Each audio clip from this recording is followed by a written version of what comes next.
Hello and welcome back. It's puzzle time with Sudoku Sleuth, and I'm not entirely certain just yet whether this is posted on the same day as Six Sums or not. It really will be dependent on how long it actually takes me to solve the puzzle. So if you see this video is going to be 30 minutes or longer, I'm almost certain I will be posting it on a different day. Now, let me explain a little bit the thumbnail. So you might be kind of thinking, well, what does Olympia have to do with Colorado? You looked at the title, it said Colorado 9 in brackets. You're thinking, it must be another Florian Wortmann puzzle, and it absolutely is. It's just I've ran out of ideas of how can I actually link this back to Colorado. So Colorado is known for a place called Garden of the Gods. So you can see a massive leap here of understanding by going with gods, Olympia, City of the Gods, Garden of the Gods. It's Olympia, it's number 9. Now, I actually did Colorado 8 recently, and I thought it's going to be the finale for a while, but Colorado 9 was actually published before that video. And I think the main reason I missed it is a little bit harder than our usual puzzles.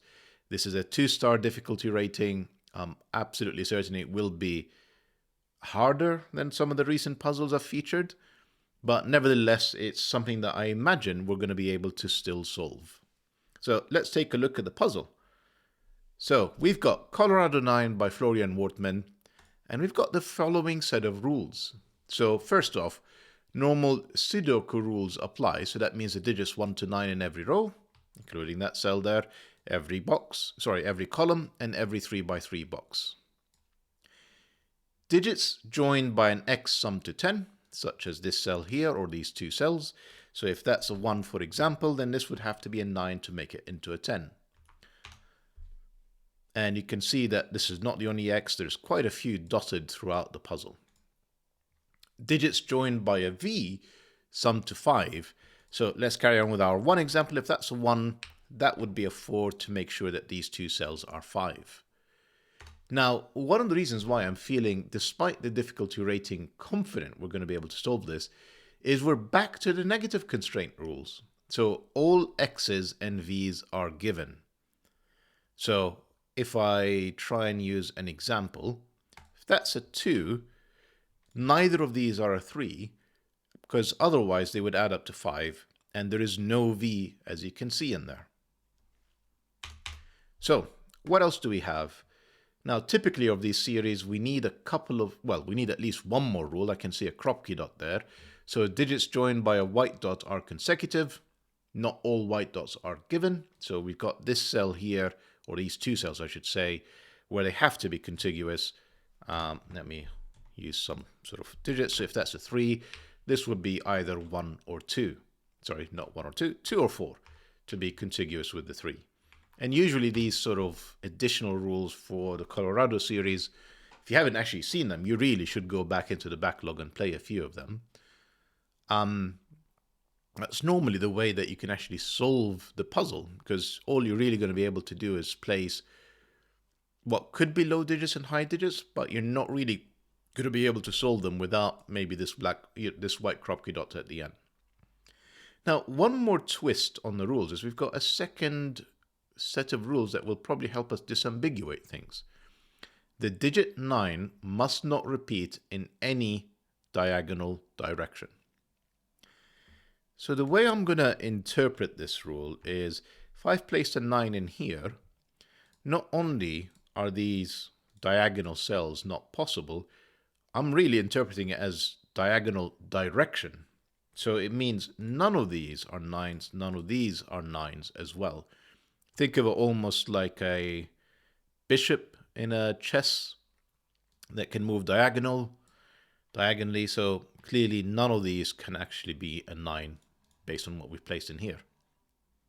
Well, I'm looking forward to this. I hope you are as well. So if you want to play along, if you are not scared by the difficulty rating, if you're up for a stroll through the City of the Gods, link will be in the description down below as usual. And with that said, let me restart the clock and see how we all get on. Now, you've seen me do this a few times, and the first thing that I almost always do is color these V's. And just a quick reminder, the reason I do that is a 5 can only be made of two ways in two cells. It's either a 1-4 or a 2-3. Whichever one this pair is, because it sees this pair, they're clearly of different types. I don't know if the blue one is 1 or 4 or 2 or 3. I just know that this one has to be different. And you can essentially apply that same sort of logic throughout. So these ones have to be clearly blue because we already placed green in box 2. And you can see when you think about tens, since I've already placed a low digit, this has to be a high digit. I'll just go with red for now. Now, key thing to remember here is for tens and fives, 1, 2, 3, 4, for example, 6, 7, 8, 9, notice that none of these contain a 5. A 5 with another cell must be a 0 to add up to 5. A 5 with another 5 to add up to 10, and clearly both of these are not valid and would break our Sudoku puzzle. So this is clearly high. I don't know what this is yet.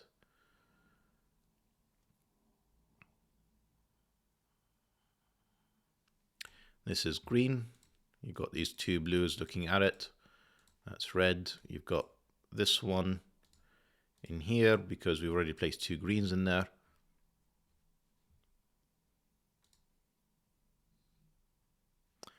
This green is looking at this set of V's. That's a blue. Therefore, this is green.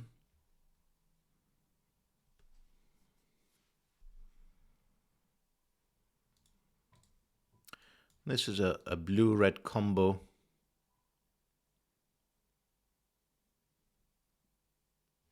This is clearly green. This is blue-red. Blue and blue. Two blues looking at this cell. This is green. That's red. This is green, so these have to be blue since they're looking at a green cell. But basically colored at this point, I believe I have all the all the X's and V's. I just don't know what this is.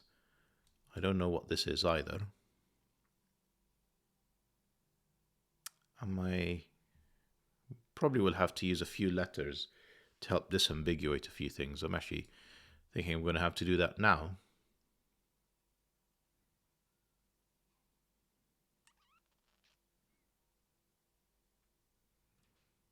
So one other thing that I usually do, actually I know what this is. That's red and that's blue. I've got two blues looking at this cell, so this clearly wasn't going to be blue. It's red, and in fact, I can't have two blues adjacent without a V next to it, so that was always going to be red. That's the blue.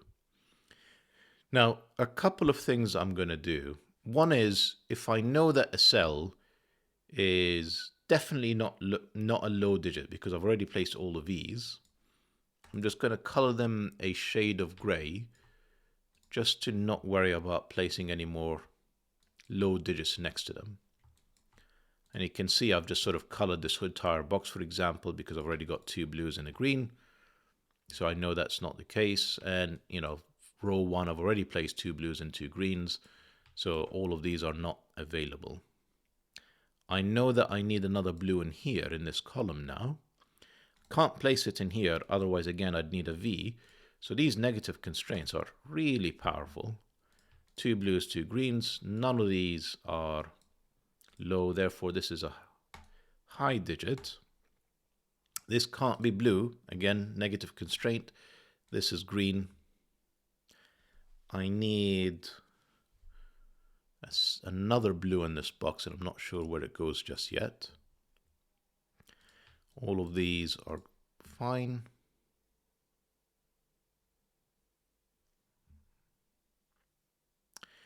So this cannot be green, because again, otherwise it would be a V to join these two. So that's not green. That's not green either, same negative constraint. There's a green in here somewhere. Don't want to go down the route of flashes just yet, but I may have to. That's the second blue, because, you know, there's nowhere else I can place a blue in this row, and I need two of them. I've already got my two blues, so I'm good. got something in here. Don't know what it is yet. Got something in there as well. Kind of surprised I'm not really able to make material deductions here. Am I going to have to go down lettering at the moment? Because I need a green in here. I know it's not. Actually, I don't know if it's here or there. What I do know, though, is it's not there. And it's not the blue, so I think this is also out. So I need two blues. I'm going to say this is not a blue, because where would I place the second blue? Whichever one I put has to be a V connecting it. So that's not blue. That's not blue either, because I already placed two of them. So these two are blue. That's red. And therefore that's the second green. And that's neither. That means we've got a green red in here, and therefore the second blue must be this one. So I need another blue in here. I need a blue and a green in there, and I actually don't know which is which at this point. I may have to do, like I keep saying, and keep putting it off, I'm just enjoying the challenge, some letters to help disambiguate things. Let's crack on with it. Right. So if you've seen me do these before, what I tend to do is essentially I'm placing A and D as a pair, B and C, and it just allows me to quickly make some deductions around where things go. Now, the key thing to remember here is you also can make deductions about what the X's are. So, for example, in A, the way I do it is just go across diagonally around the letter E, which is the only one where we know is a 5, just to be able to place some of these things. And you can see immediately how helpful this is. This I, it's not there, because obviously it will break Sudoku. However, we need something that joins a blue cell. So that's D, that's F, that's A, that's D, F again, A, D, A. Just incredibly powerful in terms of what you're able to do. Notice these two Fs, not an F. Here is a negative constraint. This can't be an F. That is the F. What else can I do?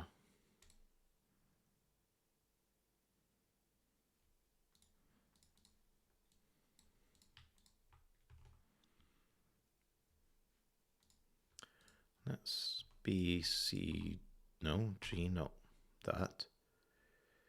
This is B and C. G or H, B, C, B, C, G, H, B, C. This is not going far at all. How is it I'm not able to determine what these are? I'm sure I can if I think about it a bit more. Like that F is looking at this. This was known for a while. I'm sure a few of you were sort of shouting at your screen. So I know that the A's are up here. There's an A of some sort. The D's are here. There's a D of some sort. That can't be an, I mean, it was obvious. It was staring me at for a while. I've got two blues and their associated reds. So whatever their reds are, this is not another copy of it. This was always going to be green. And therefore, it's not D. This is the D. That's A. That's D. That's not A. That's the A. I think we've basically placed all the blues, haven't we? Got 9. Well, we should have 18 blues in total. 2, 4, 6. Yep. All good. And that's also not low. So this is B or C with GH. This is I, F.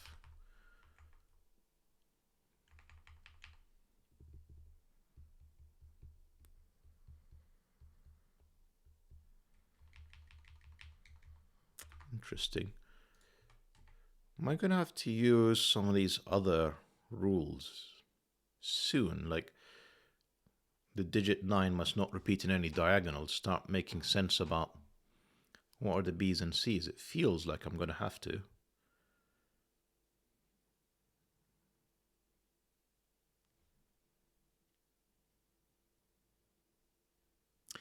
This is a G, and because there isn't an X in here, this can't be a C. That's a B.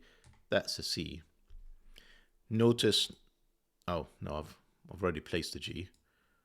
So I was about to say notice, and then yeah, that was not very helpful. BC, BC. Come on, I'm sure I can do better. Let's think about what this is. So this is either B with an H or C with a G in this order. And this will be the opposite, clearly, because I've got this pointing at it. So if this is BH, this would have to be CG. I may have to use another color today. Which I'm not normally a fan of, just to help me disambiguate a few things.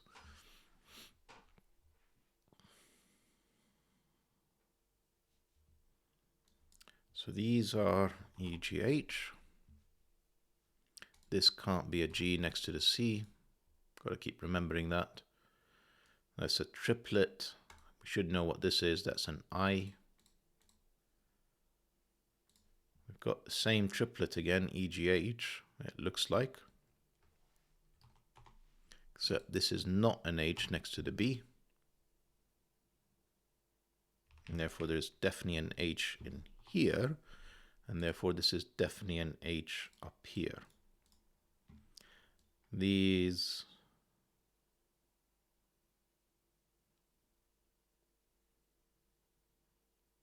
yeah, I went down the correct route. So these must be from E and I, which I'm happy to pencil mark, but I think it tells me these are not E's. This is the E. This is not an H. These are, well, like, if I really want to, I can put a 5 in here, and I would be able to claim that I've put a digit within 12 minutes, or 12 and a half minutes, I should say. But I'm not going to bother with that just yet.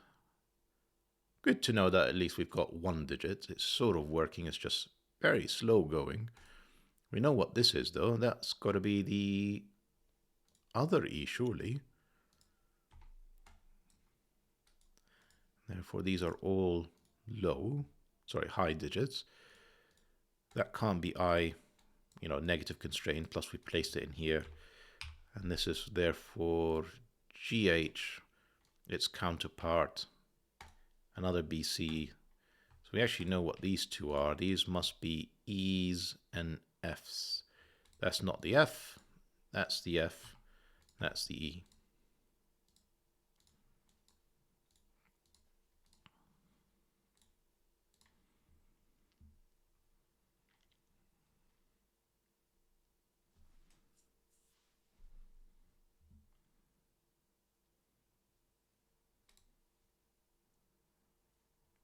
I think I've just about pushed this as far as I can go, really.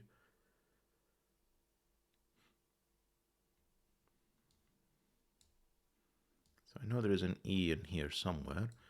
I know that this is not an E, the E is up there. Therefore there's an E in here. Big deal.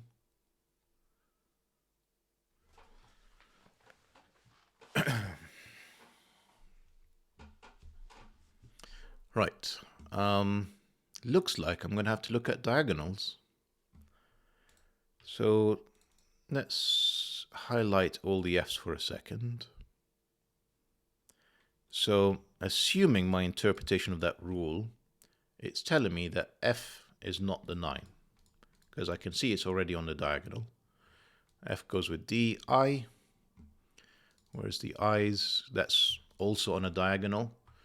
So essentially, I know that these are 2, 3, and these are 7, 8s. Now G's and H's, because I haven't placed many of them, One of them is a 6, one of them is a 9, but I don't actually know which one. However, I do know that these things are going to help me disambiguate them. It won't actually, because that can't be H with this being a G, because then both of them have a diagonal that see each other and we've broken the rule. So this is actually G, this is H. That's a very odd way of doing this. And therefore this is, I'm going to say EH. And this is GI, except I know where the I is, and this is the G. Because this has not got an X, that's the B, the C, B, C, B, G, H, B, H, E, G, that's B and H. That's a very tough way of doing this. That's got to be a G. H can't touch it, and therefore that's an F. That's an EH pair. Not that interesting, but this is not B or H. This is now CG. That can't be next to the green. That was there for a while. Just missed it for whatever reason. That's C, that's G. Now we need an E. That's got to be I. That's not the E. We've already placed it. It's just colors don't make it easy to see. And that's the H.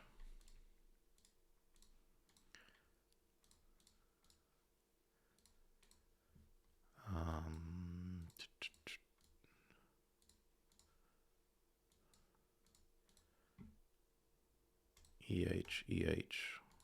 Not very helpful. Surprised these are still not disambiguated. We've got a B. I need a C between these two. C cannot be next to this G. That's the C. And therefore this is, I'm going to say E.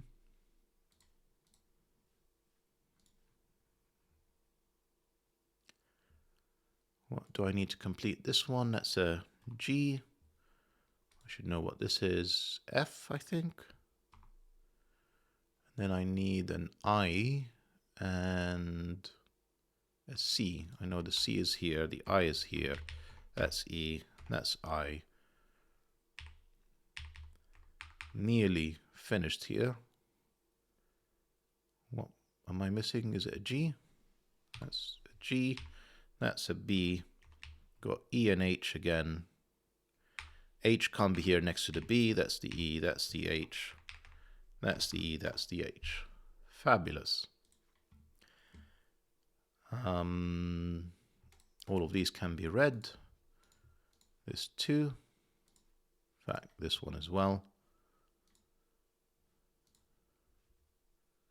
That's green.